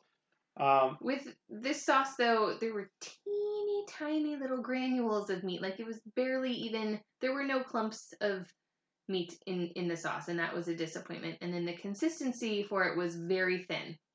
So it was a little runny, which makes it even more impressive that I was able to eat it inside of a piece of lettuce without spilling it all over myself. It's capsizing your lettuce boat. So the red paper hot dog was the Woolworth's Michigan chili dog. This one was pretty good. It had a thicker sauce than the other one, and it had bigger pieces of meat, so that was nice. For me, the Woolworth's Michigan chili sauce won. I think that it's a good low-carb replacement for my all-time fave of Hormel chili. I mean, look, honestly, if you got the time, or it's the weekend, use your slow cooker and make some beanless chili from scratch. Definitely. Kid One loves making chili for the cross-country team and just for us on the weekends and whatnot, especially in the fall and the winter. We need her back in to talk about her chili. But if you need a can, pre-made, ready-to-go chili for lunches or quick dinner or weekend cookout. Woolworths. Okay. That one's, it's not bad. It was a good approximation to the flavor of Hormel, so I was really happy with that. With a lot less carbs. A lot less carbs, yes. How did your hot dogs turn out, Marco? Well, I will say first off, out of the two types I made one that didn't hold up to your other ones, and I made one that far and away beat it, in my opinion. I consider myself a hot dog aficionado, maybe even a hot dog snob, but then I also did spend about 4 years of my life working at the hot dog food cart downtown in the town I grew up in. Little bicycle hooked up to a cart. We pedaled it out there. Granted, we trailered it downtown, but we pedaled it out there and we served Chicago-style hot dogs, authentic Chicago-style hot dogs here in Michigan. So I'm a fan of the Chicago-style dog. Went about making a low-carb version of that. So start off with a Vienna-style all-beef frank with a natural casing. Sadly, all the local grocery stores were sold out of Vienna, the brand name's Vienna beef, but I found a local Midwest, well, although Vienna's out of Chicago, found a local Michigan brand that was making Vienna-style all-beef hot dogs. It tasted the same as a Vienna hot dog. Awesome. That I'm used to. Diced up some Spanish onion. Now, when we used to do this at the cart, we used the Vienna brand sweet relish. Sweet relish is full of sugar, and then the Vienna brand looks like it's a radioactive green. It does. It's so funny. But I found a zero sugar relish. It still tasted like sweet relish. It really didn't taste any different. If you close your eyes, you can see it through your eyelids, like that radioactive stuff from that you're supposed to have. It tasted the same, and that's the important part. Dip pickle spear. Keep an eye on all your pickles. You can get low carb. You can get zero sugar ones.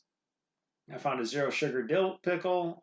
The dill pickles, especially now, sweet relish. Obviously, you can understand why there's sugar in those, but you can find ones with sugar alternatives. Dill pickle, they don't need to have sugar in them.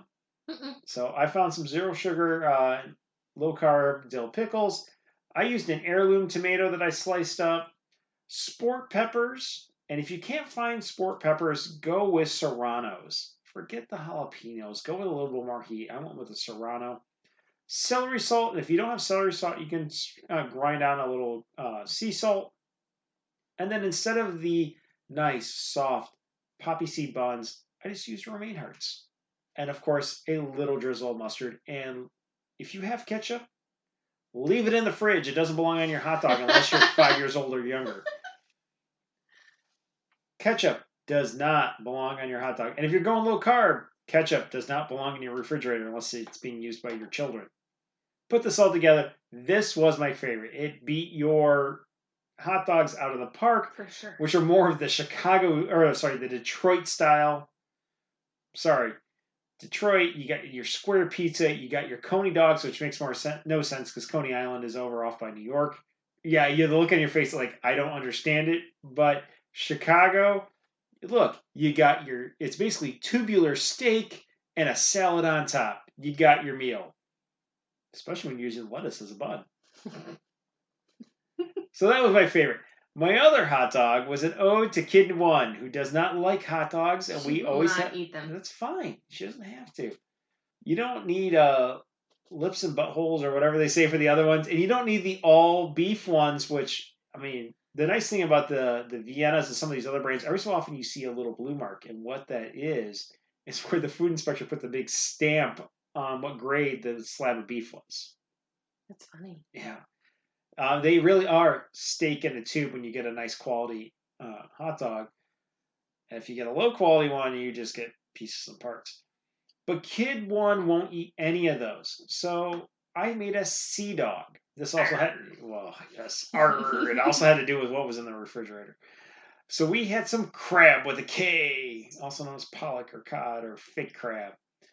I put that with cucumber slices, some wasabi mustard, sriracha, and served it on romaine hearts and ate it up. And yeah, it was good. It was like a sushi hot dog, sushi boat. Kid 1 loved it. Yeah. She saw it and she's like, "Can I have one of those?" I'm like, "You can have 2. Have at it. I'm going to have my Chicago dog." Wasabi mustard, though. She did not like the wasabi mustard. Or the sriracha. No. She just had hers with cucumber slices and fake crab. And romaine hearts, I did have a piece left. She did have a bite of mine, so kudos to her for that. She was not interested in my Chicago dog whatsoever, but that's fine because I wasn't going to share anyway. So for the great hot dog cook-off, can we just agree that the Chicago dog won? Sure. Your Michigan sauce chili dog came in second. Your Skyline chili dog came in a distant third. And way behind, pretending to be a hot dog, but it really isn't. The sea dog came in last. But if you hate hot dogs and you don't want to eat a tubular steak, yep, it's a good alternative. It is an excellent alternative. It's lighter. You better plan on having 2 of them though, because they are very light. Yeah. And not nearly as filling. Whereas one Chicago dog filled me up. No, you kind of have to put all the stuff on the crab dogs. Yeah. Yeah. Otherwise, you're going to be very hungry. Quick note with the sea dog, the fake crab. Keep an eye on the brands. Not all brands are equal on this. Some throw in a lot of fillers. Those fillers have carbs. Others are heavier on the fish. Low carb. Yep. So you're going to have to look at the labels when you buy them. It was interesting looking at them. Similar in price, similar in size, similar in everything. You flip them over and it's like, how are these even related or next to each other in the same shelf at the grocery store?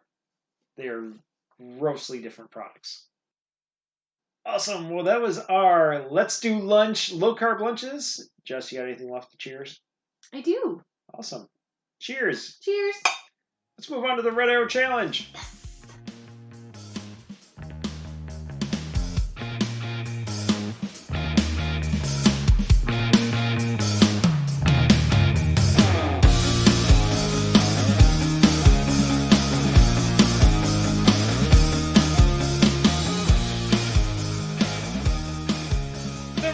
Challenge update. If you're not listening to our podcast on a regular basis, the Red Arrow Challenge is a multi-sport challenge. You can compete in your selected discipline. You can go with a composite score of points, whatever. Just get active, get moving. You can look at your age group. You can go overall. It doesn't matter. The important part is get active and enjoy life. Get out there.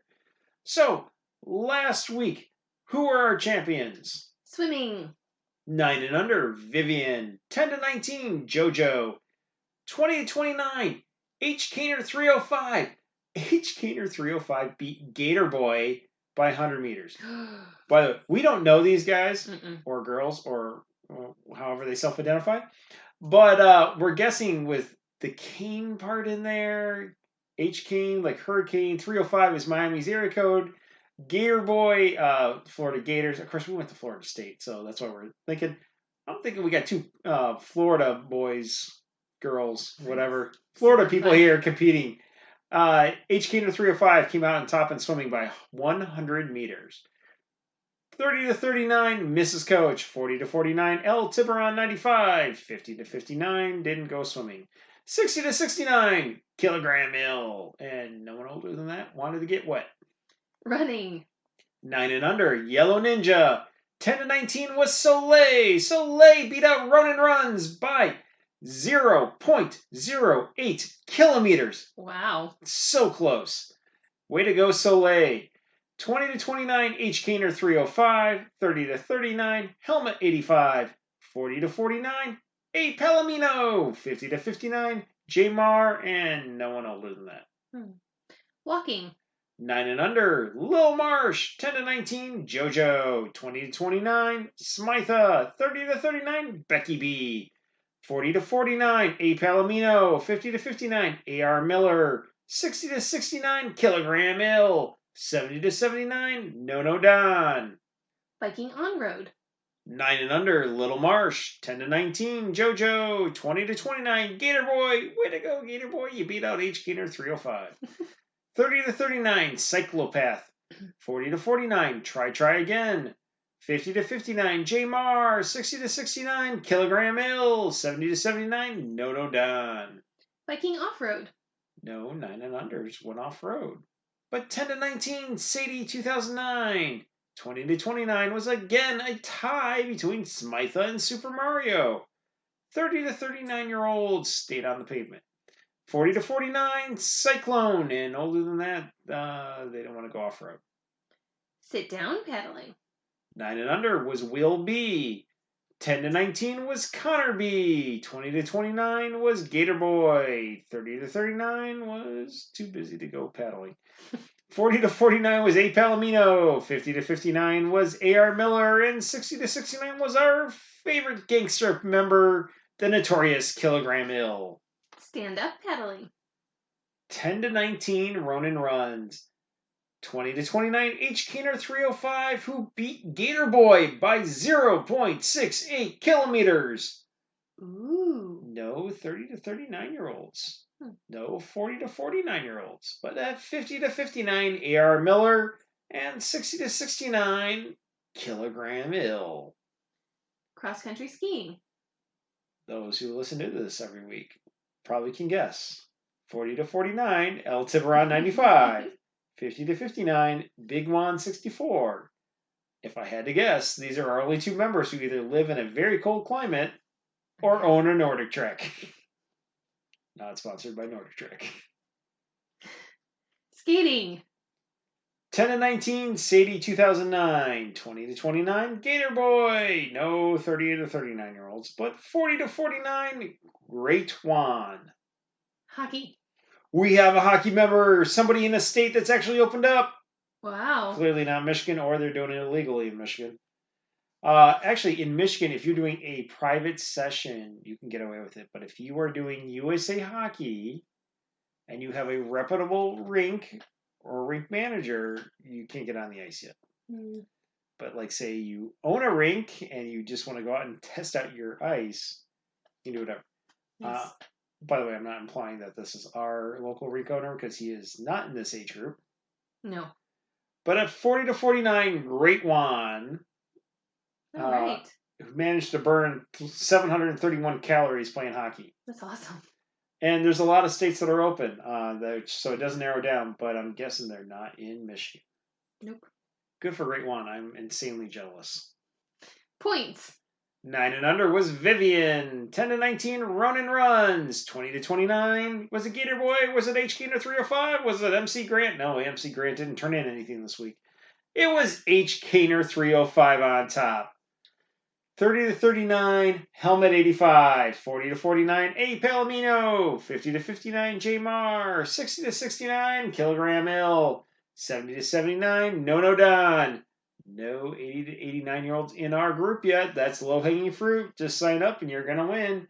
90 and up, ditto. Nobody in there right now.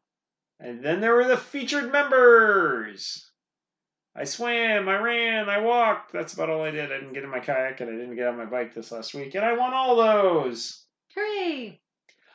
There was also the virtual race. I think we talked about this a few episodes ago. The coach, when we did our virtual racing episode, the coach of one of the rival cross-country teams and track teams I go against, good friend of mine, professional colleague in the coaching ranks, nice guy, challenged me, challenged my runners on my teams, and also challenged the families in general against him, his runners, the families of his runners, to a local 5K, which got turned into a virtual 5K because of COVID.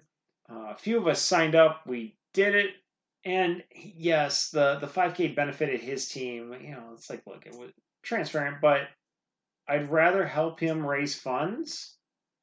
And we beat them at their best going, oh, too bad you couldn't afford training equipment or you couldn't afford new uniforms. If we did my teams did a benefit fundraiser, I'm pretty sure he would be there doing the exact same thing. Agreed.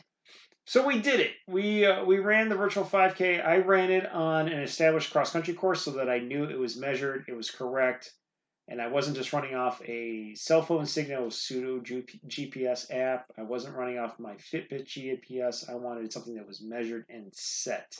And pretty happy with myself. There's personal records. And then there's what myself and a few other coaches and adults I work with have what we call our adult personal records. I don't think I'm ever beating what I did as a high school student running on the cross-country team. But since getting morbidly obese, getting fat, getting over 300 pounds, it's been a battle to get back. And in my adult life, this was the fastest 5K I've ever run. Awesome. New PR as an adult. That's amazing. Working my way down. High school me would have gone, not too impressive. But adult me is going, holy cow. And I was excited because I did that virtual race a few weeks ago where we did the multi-sport race where I had to swim, bike, run, kayak in one day. Mm-hmm. And at that point, that was a PR for me in the 5K run or 5K piece doing running. And I'd already biked and swam, and knew I had a kayak coming up. But this, I shaved off even more time. It's amazing what you can do when you haven't been swimming and biking beforehand, and you don't have to go kayaking afterwards. Yeah.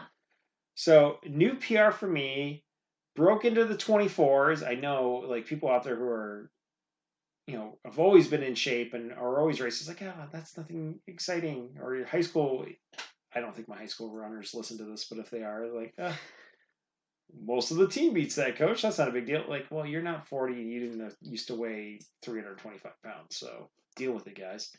Talk to me when you have. And hopefully you're not talking to me about that because I don't wish that on my worst enemy. Overall, in this race, out of those who turned in their results, and about 60% of the people who signed up because it was all online actually got around to completing the race and turning in their results. I ended up 5th overall. Awesome. 3rd overall for males. Even better. 2nd among males in my age group. Yay. And that new adult PR. My team, quote unquote, because we just went with middle school and high school aged runners who participated in this versus the other team, came in 2nd out of 2 teams we were looking at. The group of all the related families, and we went off of last names and trying to figure out who was related to who. Our families came out in 1st, though. Well, that's fantastic. It was a lot of fun. Kid 1 did it with me, too. Mm-hmm. And she's still working. She had to walk part of it because we're at the point where we actually didn't even talk about it.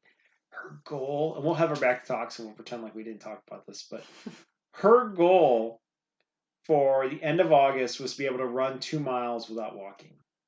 She hit that on Father's Day. We were out fishing, and we were fishing near one of the cross-country courses, and she decided to go for a 2-mile run. And she went the whole thing, and I'm like, okay, let's go 1.25 miles without walking. And we got to the mile marker, and I thought she was going to die. It was hot. It was the afternoon. It was hot and muggy. And I'm like, do you need to walk? And she shook her head. We get to 1.25 miles. Do you need to walk? She shook her head. I'm like, are you trying to go all the way to the end without walking? And she's like, nods it, yes. So we did. And then we followed up. The next day, we went downtown. I did mention we went downtown for the cross-country course, practice run by the beach, and she did it again. That's so good. And then we took Tuesday off for his rest day, and then we've been out since then. We've gone back to that same course, and she keeps running these 2-mile courses. And every day, time's coming off for 2-mile, and she's not walking, and she's doing great. So the next time we probe 5K, I'm hoping we can get something better. But that's fantastic. I'm still waiting. She finished it. She ran it. None of my other middle schoolers who are signed up for cross country ran this virtual 5K. I did have a high schooler. I did have her mom do it too. But I'm totally impressed with her. Me too. She's an amazing little kid. Yep. Speaking of amazing, I got an amazing wife. How'd your week go? My week was a little bit better. I swam and I walked. And anything else? Yes, my back still hurts, so I'm easing into the workouts again. But the really big news is that I finally, after 2 years working on this, made it to under 200 pounds. 200, 2 So years? When was the last time you were under 200 pounds? When I was pregnant with kid number 1 because I was super sick. Kid number 1 is about to turn 11. Yeah. So this is a really big deal. I finally made it to Wonderland, but really, I've been working on losing this to hit this particular goal. It was about 27 pounds, so I've lost it. It's gone, and I'm super excited. And you've done it about in that. a healthy manner too. You didn't like do starvation. No. You didn't do crazy fad diets. You've been trying to do it the right way. The hard part, though, I thought you were going to cry when you hurt your back because you were making good progress. And all of a sudden, exercise went out the window. So it had to be a hardcore focus on diet. Right, and that's actually what prompted this whole episode for lunches was because I was really good. I don't really eat breakfast, but when I do, I'm very good about doing low carb. And for dinner, we're always doing low carb because it works for you and it works for the kids. But lunches were always a struggle because I was like, oh, I don't know what to eat. I just want a sandwich or soup. And the kid piece too, they go so carb heavy at lunch. They do. That lots we almost of sandwiches, need lots of chips. Because we're not trying to put our kids on a low carb diet. We're just trying to balance out the carb feast they're having at lunch. Right. So we did all of this, and it actually worked really well because I lost that last 3 pounds that I've been working on to get me to this goal. So yay! Nice. Yeah, it's a good week. Yeah. How's the current week going? It's going well. I've been in the pool. I've done more laps than last week, so that's exciting. And maybe later this weekend I'll try and get on my bike. Maybe. We'll see. How's your week going? You know what? It's not spectacular. I mean, and it's normal to have up and down weeks.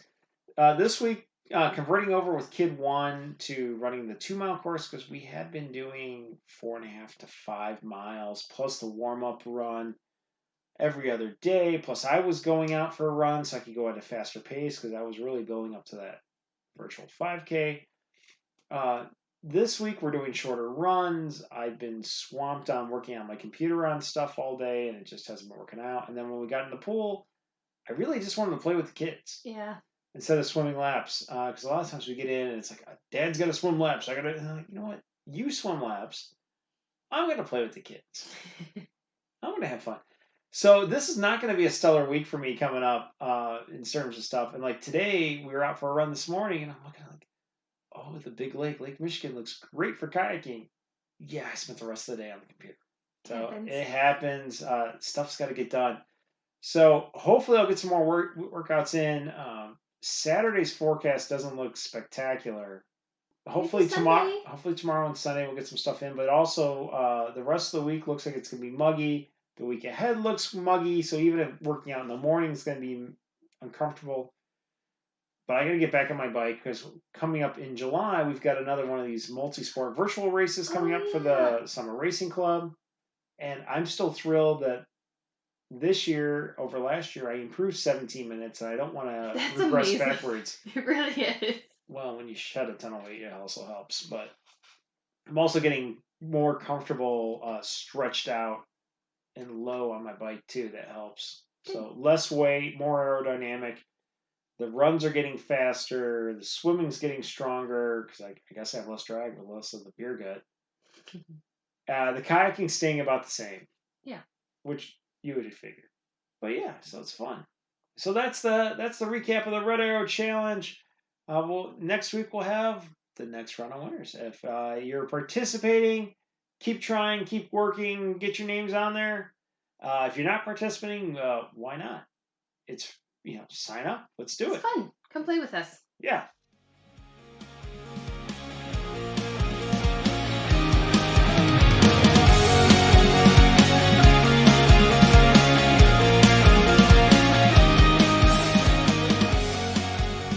That about does it for this episode of the Red Arrow Health and Wellness Podcast. Check us out online, download all our episodes, subscribe. We'll be back next week with another new episode of the Red Arrow Health and Wellness Podcast. But for now, Jessica, it's been fun. Loads of fun, Marco. Next week. Same place, same time. Yay. All right. Thanks. Bye. Bye.